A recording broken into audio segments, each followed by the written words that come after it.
Umani ng iba't ibang reaksyon mula sa netizen at fans ang panawagang i-boycott ang action series na Blood vs. Duty matapos ang special guesting ng aktor-politician na si Robin Padilla. Para sa ilang kritiko, hindi raw dapat bigyan ng exposure ang senador dahil sa mga isyong iniuugnay sa kanya. Kaya umabot pa sa panawagang huwag suportahan ang nasabing programa. Gayunpaman, hindi ito pinalampas ng fans ng mga pangunahing bida tulad ni Gerald Anderson at Richard Gutierrez. Agad silang umalma at ipinagtanggol ang serye. Iginiit na hindi makatarungan na madamay ang buong production dahil lamang sa guest appearance ng isang personalidad.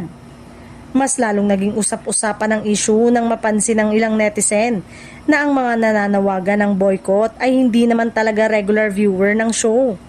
Ayon sa kanila, tila nakikisabay lamang ang iba sa intriga kahit wala naman silang direktang koneksyon o interes sa mismong serye.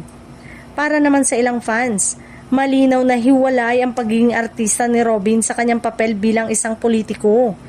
Giit nila, bahagi lamang ng trabaho ng isang aktor ang tumanggap ng proyekto at hindi ito dapat gawing basehan para husgahan ang buong programa o ang iba pang bumubuo nito. Sa kabila ng kontrobersya, mas nangingibabaw pa rin ang suporta ng loyal viewers ng ABS-CBN show.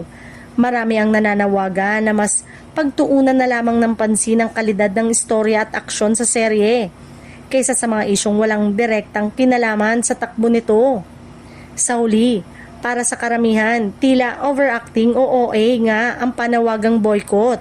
Sa halip na makasira, mas lalo pang napag-usapan ng Blood vs. Duty na posibleng magbigay pa ng dagdag na interes mula sa publiko sa kabila ng o dahil na rin sa kontrobersya.